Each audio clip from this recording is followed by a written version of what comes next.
د حضرت سلیمان د متلونو کتاب اول باب. د داود د زوی د سلیمان متلونه چې د اسرائیلو بادشاه وو.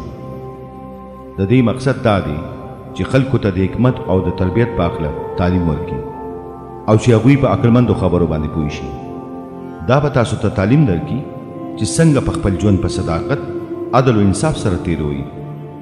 دا متلونه ساده خلک هوښیاري او ځوانانو له عقل او تمیز ورکوي. دا متلونه د هوښیارانو پوهه نورم زیاتوي او د عالم رهنمایي کوي. نو هغوی په متلونو او مثالونو او د هوښیارانو په خبرو او د هغوی په مهمګانو دواړو باندې پوه شي. د مالک خدای یره د علم شروع ده، خو کمعقل خلک د حکمت او تربیت سپکاوی کوي. زما زویه، د خپل پلار لارښودنو ته غوږ شه او د خپلې مور تعلیم دې مه هېروه.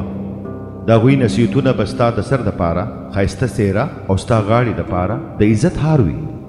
زما زویه، کله چې ګناهګاران ستا د بېلارې کولو کوشش کوي نو د هغې نه ځان ساته.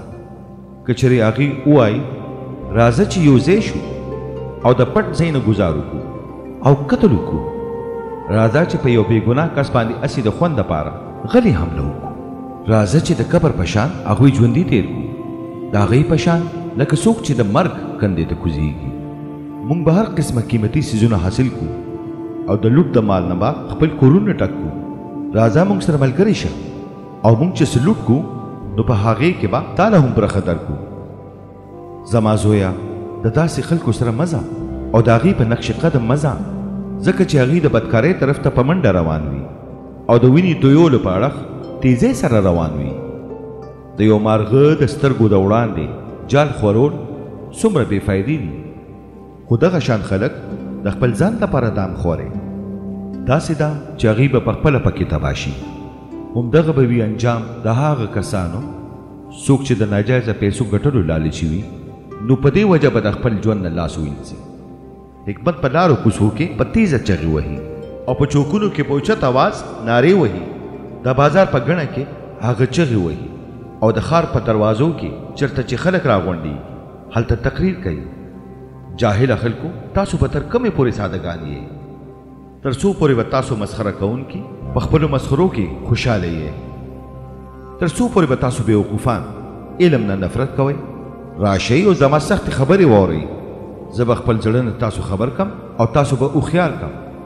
ما تاسو ته څو ځله آوازونه وکړل خو تاسو رانغلئ.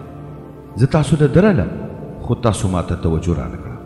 تاسو زما ټول نصیحتونه نظرانداز کړل او زما اصلاح کول مو رد کړل. خو چې کله تاسو په تکلیف کې پرېوځئ نو زه به په تاسو پورې ملنډې کوم او زه به تاسو پورې خندا کوم.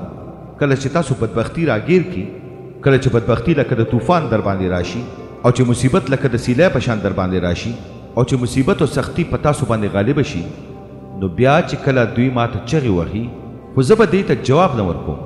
دی به ما هر چېرته د زړه نه ولټوي، خو دی به ما پیدا نه کړي، ځکه چې دی د پوهې نه نفرت کو او دی د مالک خدای نه نه یېرېدل خوښ کړل. دی زما نصیحت رد کړ. کله چې مې اصلاح کوله نو دوی ما ته هېڅ توجه رانه کړه. نو په دې وجه دی به د خپل چال چلن ترخه میوه وخوري او په خپلو منصوبو به ماړه شي. د ساده خلکو سرکشي به دی مړه کړي.